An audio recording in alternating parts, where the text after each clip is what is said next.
Bismillahirrahmanirrahim. Alhamdulillahilladzi amadda man ahabbahu bi junudil anwar wa alhamahu bi anwa'il ulum wal asrar fasara min jumlatil akhyar. Asyhadu an la ilaha illallah wahdahu la syarika lahul wahidul qahhar wa asyhadu anna sayyidana Muhammadan abduhu wa rasuluhul mukhtar. Allahumma salli wa sallim wa barik ala sayyidina Muhammadin imamil muqarrabin wal abrar wa ala alihi wa ashabihi wa dhurriyyatihi al-adhar, amma ba'du.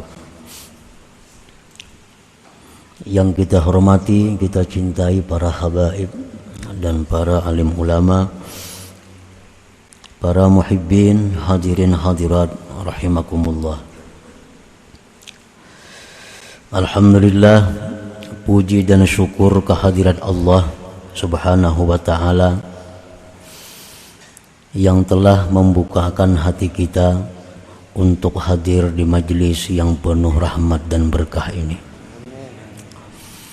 Salawat dan salam kita haturkan kepada junjungan kita Nabi besar Muhammad sallallahu alaihi wasallam dan kepada seluruh keluarga, para sahabat, zuriat yang dan pengikut beliau sampai hari akhir nanti. Para muhibbin rahimakumullah, al-hikmatur rabi'atu wal khamsun min al-hikamil adhaiyah. Qala al-imam Ahmad ibn Athaillah as-Sakandari rahimahullah, nafa'ana bi ulumi. Hikmah yang ke-54 dari hikam.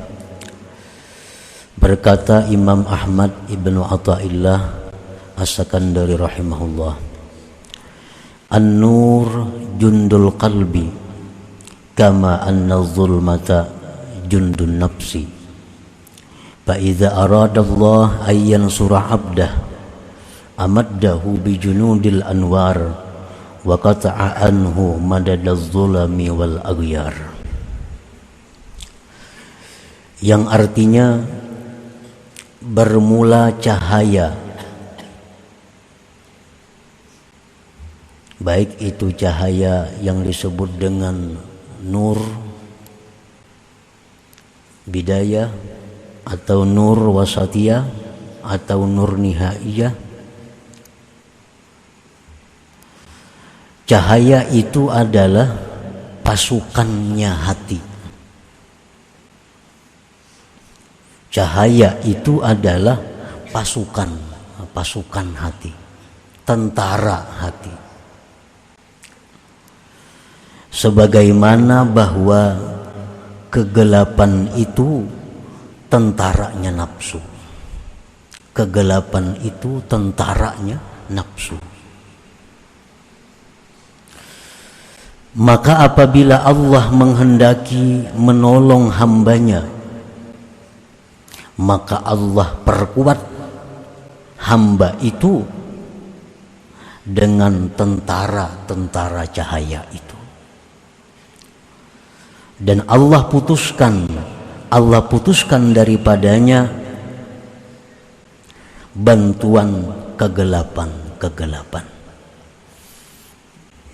Para muhibbin rahimakumullah, itulah tarjamah hikmah yang ke-54 ini. Di dalam hikmah ini musannif mencontohkan bahwa di dalam diri kita ini ada peperangan. Di dalam diri kita ini ada pertempuran.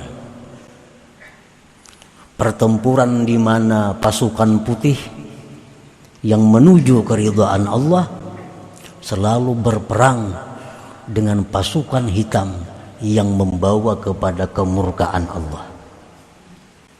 Setiap saat di dalam diri kita ini selalu ada pertempuran itu.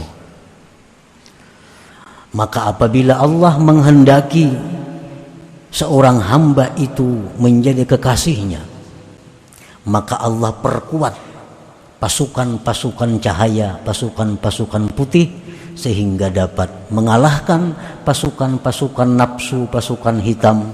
Akhirnya si hamba ini sampai kepada mardhatillah, keridaan Allah Subhanahu wa ta'ala.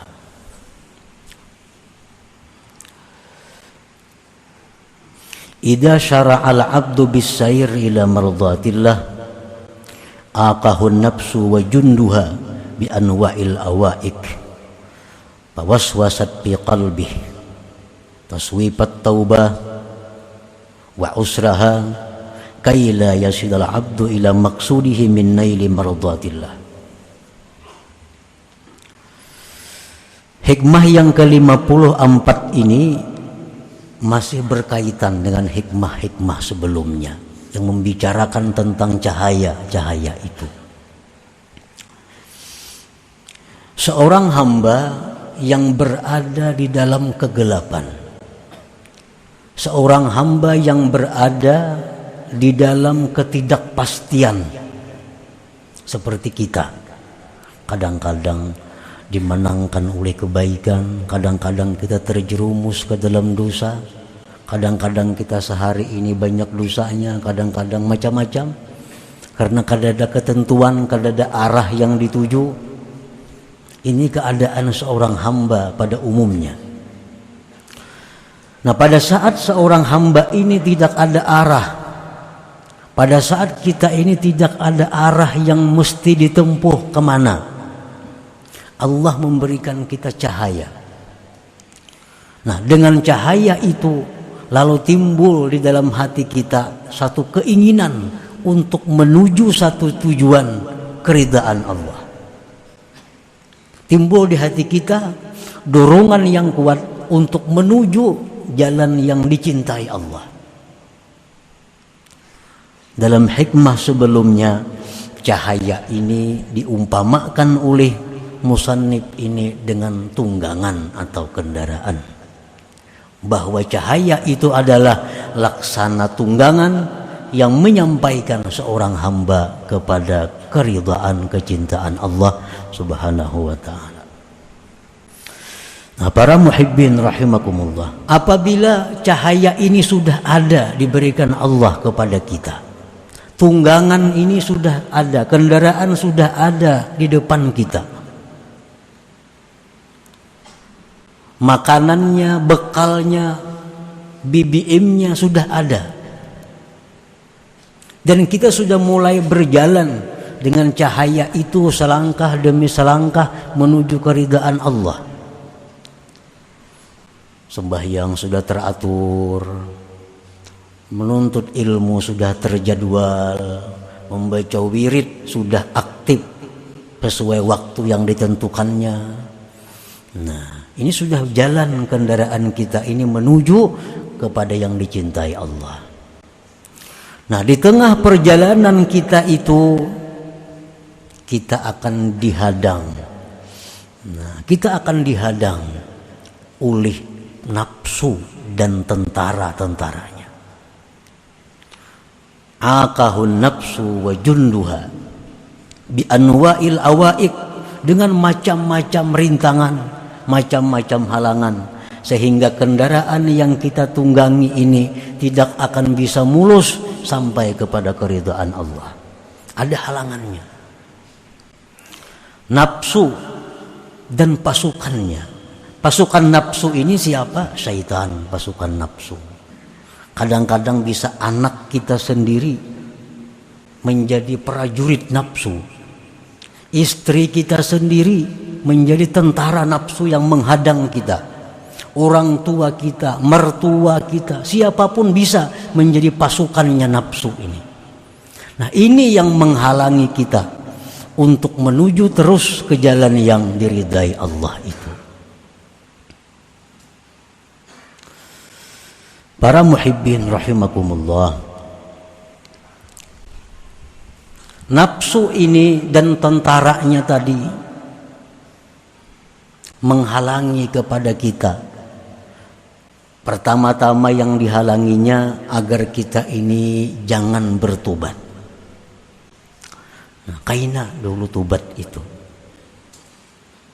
Dan tobat itu sulit. Tobat itu sulit. Kalau kita menghindari satu dosa itu sulit, lebih sulit lagi tobat dari dosa itu. Jadi mau ada anggapan toh gawi jadul dosa kena nyaman aja tobat, ini logika yang salah. Mujanabatul ma'asi ashalu minat taubah. Menjauhi dosa itu lebih mudah daripada tobat terhadap dosa itu. Jadi jangan menganggap inting, kayaknya nyaman aja tobat. Tobat itu lebih sulit daripada menjauhi dosa saat ini. Nah, para muhibbin rahimakumullah. Jadi halangan pertama yang dihalangi oleh nafsu dan tentaranya ini adalah dengan tobat ini. Kita dahulu banyak kada sembahyang. Sekian tahun, sekian puluh tahun sembahyang kadang-kadang kada. Nah, begitu kita tobat kepada Allah, nah kita diwajibkan mengqadha sembahyang yang kita tinggalkan itu. Coba kita bayangkan betapa sulitnya. 10 tahun kita sudah mulai akil balik, 15 tahun umur kita. Sekarang umur 40 tahun, berarti berapa tahun? 25 tahun. Tobat. 25 tahun ini sembahyang kita kadang-kadang sembahyang. Kita diwajibkan menghitung seapik mungkin. Diwajibkan menghitung sewajib mungkin. Diwajibkan kita menghitung sehari ini kira-kira aku ada sembahyang nyata pang 2. Nah 2 sehari kali 25 tahun. Kalau kita ingin tobat, kita diwajibkan mengqadha itu, mengqadha. Dan mengqadhanya ini fauran, segera. Nah ini halangan yang pertama. Mudah ke tobat itu jar nafsu kan kaina aja tobat itu. Kaina aja tobat. Makin kaina makin banyak hutang kita.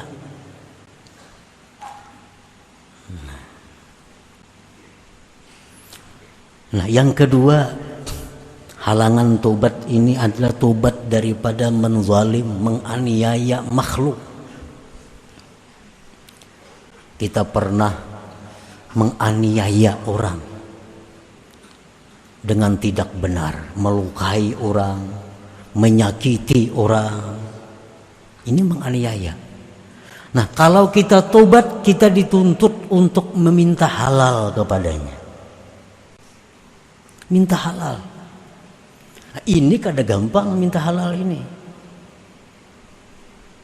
Dan ini dilakukan oleh Rasulullah sallallahu alaihi wasallam sendiri. Beliau memberikan contoh. Begitu beliau mendekati masa beliau di dalam dunia ini, beliau pernah berpidato di Masjid Nabawi itu. Nah, antara lain maksud pidato beliau itu adalah bahwa sahabat-sahabat yang pernah kusakiti, sahabat-sahabatku yang pernah kupukul, sahabat-sahabat yang pernah kuganggu, sekarang aku, kata Rasulullah, minta ampun, minta halal. Kalau kalian tidak mau memberi halal, memberi ampun kepadaku, silahkan balas sekarang ini di tempat ini. Ini satu contoh pemimpin. Nah, Rasulullah SAW, beliau mengatakan demikian. Nah, hendaknya orang ampeh jadi bupati, kayak itu mestinya. Apalagi ampeh jadi presiden, para habis masa presiden. Nah, mesti di televisi pidato. Kalau hendak selamat nih, wahai seluruh rakyatku, siapa ada yang merasa terzalimi, siapa ada yang merasa ku aniaya, aku minta maaf, minta halal. Kalau minta ganti rugi silahkan datang kepadaku. Nah umpamanya orang kan wani juga datang ke sana, kita mendatangilah ke sana. Walaupun kita ini terzalimi, lampu rancak pajak itu terzalimi. Kenapa? Duitnya banyak, bahan bakarnya kita banyak, Semua lengkap di Kalimantan nih. Tapi lampu rancak pajak, pembagian keuangan kada adil, terzalimi. Tapi kita kada akan menuntut itu. Kalau minta halal kita halalkan aja, cuma kada wani minta halal. Nah, tokoh-tokoh kita itu macam Nabi kita langsung di hadapan sahabat, siapa yang pernah aku tampiling ya Nabi, aku minta halal, tampiling aku kalau kada mahalalkan. Dan ada sahabat yang berdiri, ya sahabat, wahai Rasulullah, pian pernah memukul ulun. Nah, padahal ulun kada salah. Silahkan pukul ya Nabi. Berdiri sahabat tadi nak memukul Nabi. Waktu pian pukul, wahai Rasulullah, ulun kada berbaju, pian harus pacul baju. Nah, jadi sahabat tadi. Sahabat lain ini bingung, waninya ini lawan Nabi kita. Nabi kita lepas baju. Nah, jadi Nabi pukul. Akhirnya sahabat ini bukan memukul, tapi menciumi tubuh Rasulullah Sallallahu Alaihi Wasallam. Jadi tobat daripada zalim makhluk ini minta halal. Sulit itu. At-taubah min akhdhil malil haram, tobat daripada mengambil harta haram. Tobatnya apa? Radduhu ila maliki, mengembalikan harta itu kepada pemiliknya. Ini halangan, rintangan oleh seseorang yang sudah mulai berjalan menuju jalan yang diridai Allah. Orang dahulu bermodal 100 juta. Duitnya duit kada halal. Pol dibukanya toko berdagang. 20 tahun berdagang, dari modal 100 juta tadi sekarang jadi 2 miliar. Nukar rumah, nukar kendaraan, tokonya sekian buah. Lalu orang ini dapat cahaya petunjuk, mulai ke jalan Allah. Sampai di bab tobat, bahwa harus mengembalikan seluruh harta yang haram itu. Maka asal modalnya haram. Bila modal haram, seluruh bunga-bunganya, kembang-kembangnya, cabang-cabangnya jadi haram. Nah, sangguplah keluar dari harta itu. Rumah ini nukar duit itu juga, kendaraan nukar duit itu juga, toko nang ada duit itu juga. Samuan dari hasil itu. Nah, kalau hendak tobat, dia harus keluar telanjang daripada itu, kecuali pakaian yang menutup auratnya. Nah, sangguplah ini tobat nih.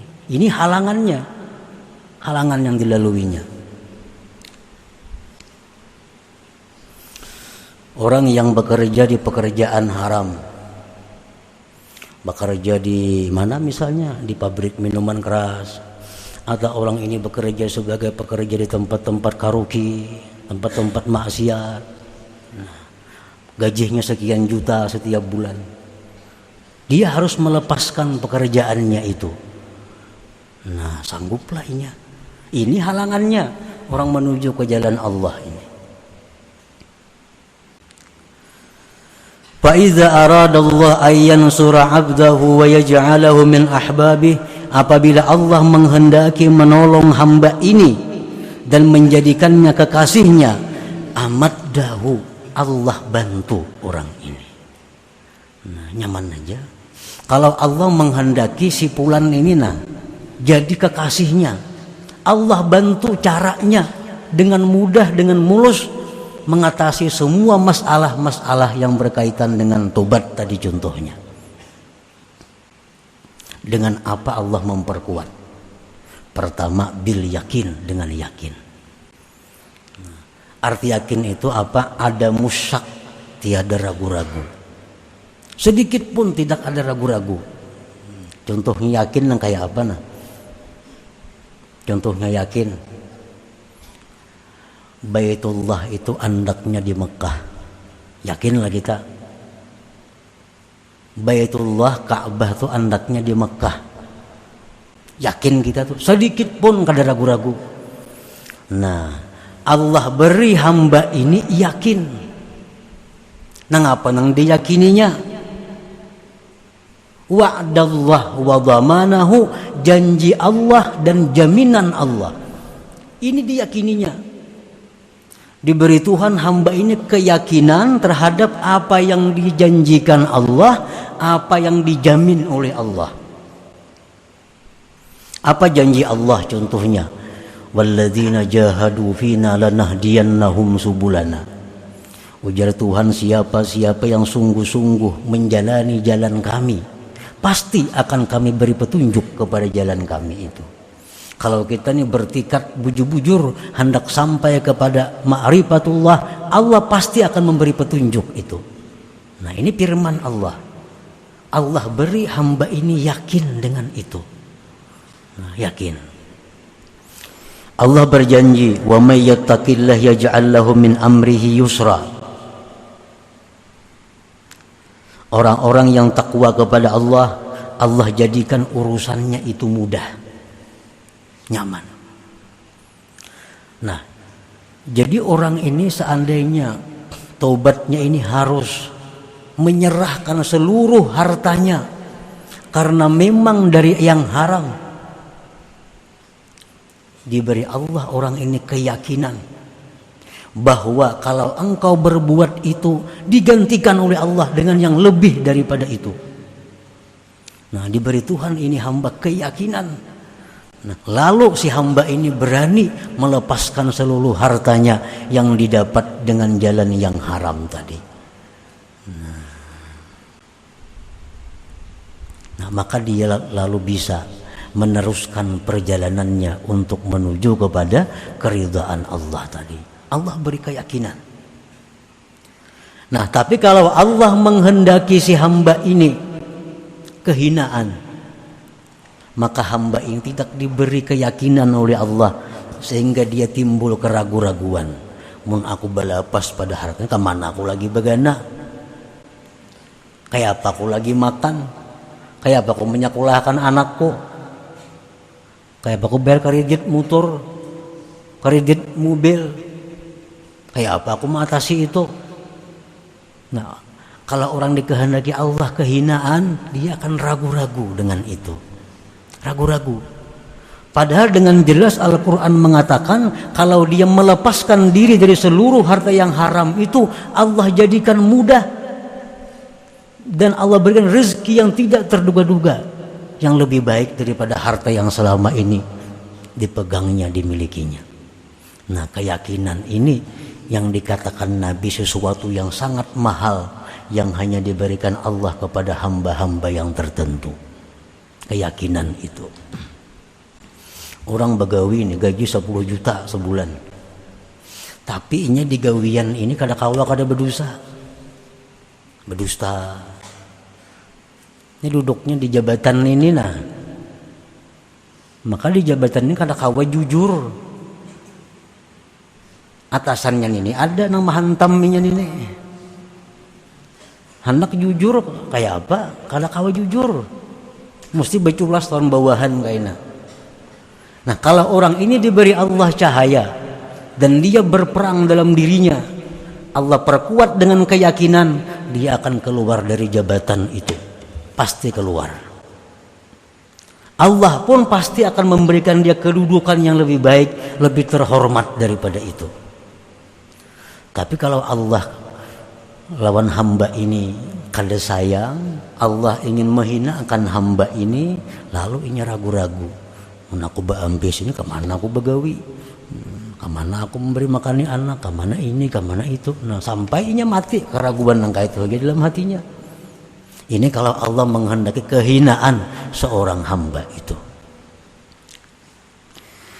Nah, para muhibbin rahimakumullah, Allah subhanahu wa ta'ala akan membantu orang ini dengan yakin.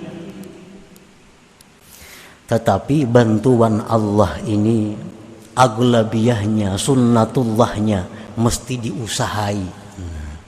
Allah tuh memberi kita bantuan, pertolongan, itu kebiasaannya aglabiyahnya diusahai. Ada proposalnya. Kayak apa caranya untuk mendapatkan yakin itu? Ini kitanya sudah tahu nah, gawianku ini salah. Kalau aku hendak selamat, aku mesti keluar dari gawian pekerjaan ini. Tapi hati ragu-ragu nah, kada wani lagi. Padahal nyata salah tahu. Cuma kada wani keluar pada pekerjaan itu. Nah, dicari yakin nih. Cari yakin ini. Karena bila yakin itu datang, selamat sudah. Semua yang jahat, yang haram dia lepaskan.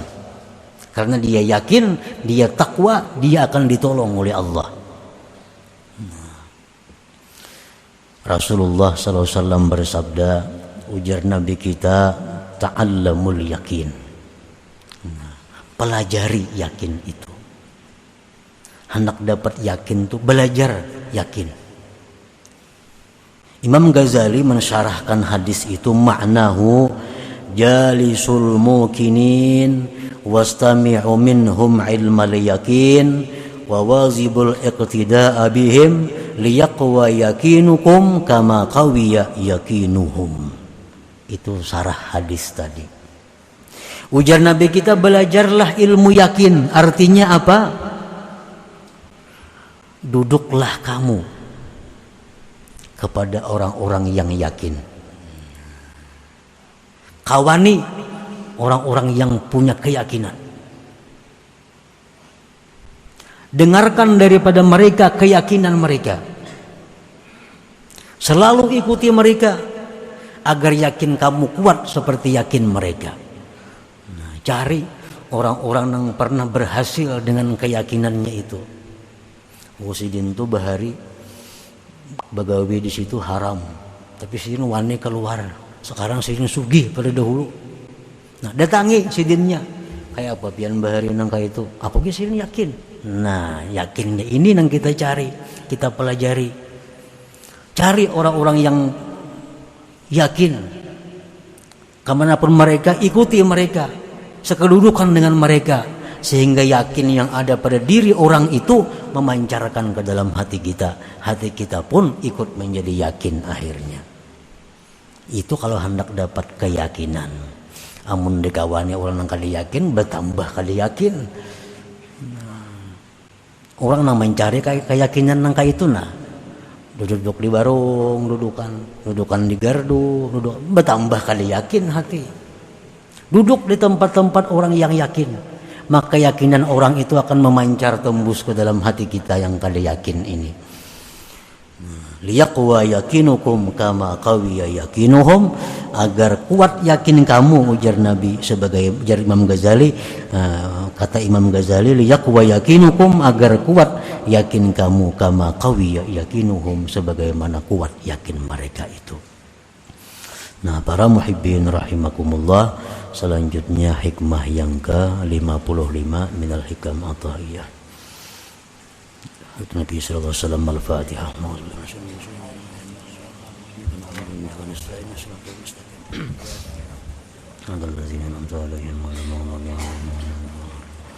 Ya Allah biha, ya Allah biha, ya Allah bi husnil khatimah. Ya Allah biha, ya Allah biha, Allah bi husnil khatimah. Ya Allah biha, ya Allah biha, الله بحسن الخاتم. فيا أيها الراجون منه شفاعة صلوا عليه وسلموا تسليما. اللهم